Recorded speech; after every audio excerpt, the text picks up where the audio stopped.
On the gender front, we said, hey, look, there is definitely a problem for the amount of women in technology in general. And Snyk also has this problem. And then Snyk is, just so you all know, is in the cybersecurity space, which is very specifically a niche technology. Within cybersecurity, it gets a lot worse very quickly. All of a sudden, you really don't have many women at all in this space.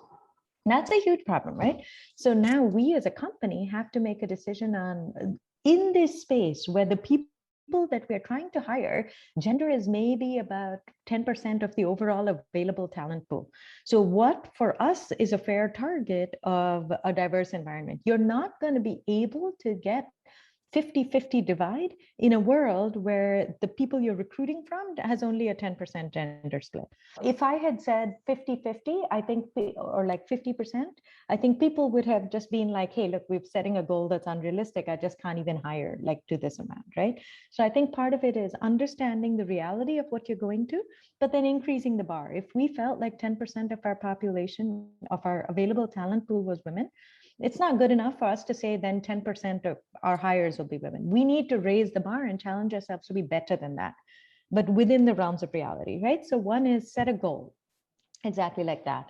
Then the second thing that we did within that was train everyone across the board on how do you conduct interviews, what do you ask for. So for example, when I first joined the company, there would be a lot of people who are like, interviewing based on, hey, will we go out for drinks after? Or is this the kind of person I can go for beers with because that's what our team does? The minute you start operating like that, no matter what your best intention in the world is, you lose people who don't fit in that culture. And the whole purpose of diversity is not specifically gender or race or anything. The whole purpose is to include people who might be different than you. And so we had to train our managers on what do you look for? How do you assess fit? But training our managers on those interviews, how do you conduct them? What do you look for? How do you assess the person that comes into your team? What questions do you ask and what questions do you not ask are really, really important. And we looked at just how are our job descriptions drafted, and particularly, I think this is, I see this problem in the US, it might also exist in other countries, but job descriptions are very male oriented in the tech space. So I'll give you really good examples of things that it says. It says something like, you should be a rock star in this technology field. Super simple. What you're trying to say is someone is fantastic in an area. Absolutely get it. You want them to be an expert in a certain field. The flip side is we know from science, for whatever reason, women look at that and they do not like that. And they're just subconsciously turned off. And men look at it and they like it a lot.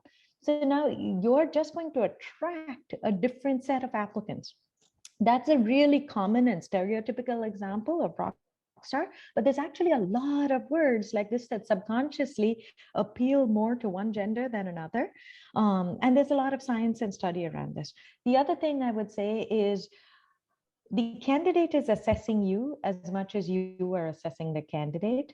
So if your interview panel, let's say, are all white men, then somewhere the candidate is also thinking, is this the company that I fit in, that I'm going to feel comfortable with, that has the kind of, when I come in on Monday morning, are they all going to be talking? And I'll give you this example personally, right? I moved to the US personally from having grown up in India and then having lived in UK. Then I moved to the US, right? I'm in this team of white men, and every Monday morning, the first thing they'd be talking about is football and what happened. And I don't blame them. That's what they've grown up with. That's what they're doing. But I had zero to contribute to the conversation, right? So I felt it, and like, I didn't need them to change and talk about Indian stuff for sure. But what I needed was, if there was at least one other person in that team who had different interests, was there someone I could connect with on a different topic? Right? Like, so it's really that level of relatability at a human level are what candidates are looking at. So how homogenous is your own interview pool because that's all they have to assess your company. You can talk about your company culture as much as you want. They are reading from their personal experience what they're actually seeing on the ground.